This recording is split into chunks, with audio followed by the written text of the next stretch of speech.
launching a tasty pastry. It's a low-carb Pop-Tart. It's got 3 to 4 grams of net carbs, and we love this show. This is our best place to be in LA.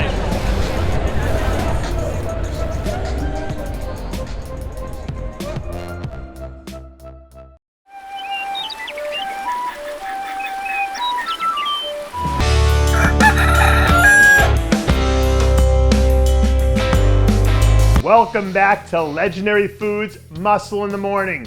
I'm Dave Palumbo, and today is Tuesday, March 8th, 2022. And let's find out what's going on in the world of bodybuilding and fitness. How does an update from your reigning and defending 212 champ sound to get your Tuesday started off? The latest word from the Lundskerd camp is that Derrick is right where he needs to be at this point in the process, which most people probably could have guessed based on some of the content that he's been cranking out. And if we're being honest, just seeing how big he looks in some of these pictures and videos makes it hard to imagine how someone who looks like that could ever suck down low enough to make the weight. But at the end of the day, he does have some of the best genetics that this division has ever seen. And no matter what anyone else does in the gym, there's no training system in the world that will outdo Mother Nature. I think I remember reading once that gorillas are something like 10 times stronger than the average human.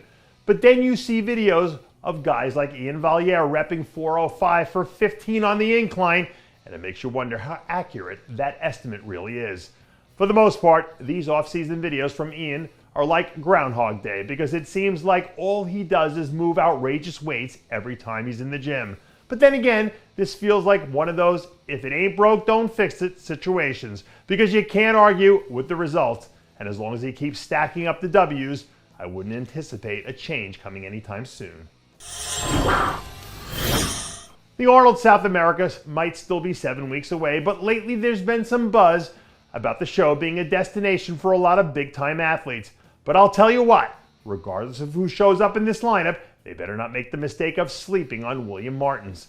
The last update we got from William and his team, he said that his weight was still floating somewhere in the mid-290s, which is crazy when you consider where his conditioning is right now. We know that William spent most of the off-season training with a big contingent of high-level guys, including Rafa Brandeo, and you can see how much of a difference it's made in his physique.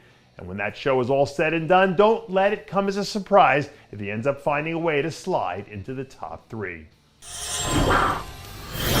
And before we get out of here today, we've got a brand new update from longtime friend of the show, Dusty Hanshaw, coming your way. For those of you who don't know, a few months ago, Dusty was dealing with some really serious medical issues that landed him in a critical care for a brief period of time when things were really touch and go. But since then, not only has he managed to make a full recovery, he also is back to training and doing the full-scale balls to the wall, move big weights at all costs stuff he did back before he was sick.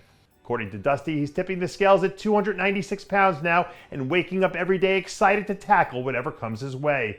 So if any of you out there feel like you're in an impossible situation that you can't see a way out of, hopefully this will serve as inspiration. No matter how dark it might seem sometimes, there's always a way to get through it if you're willing to fight. And that does it for yet another edition of Muscle in the Morning. I'm Dave Palumbo, reminding you to always be true to your passions and make sure to follow us on Facebook, Twitter, and Instagram.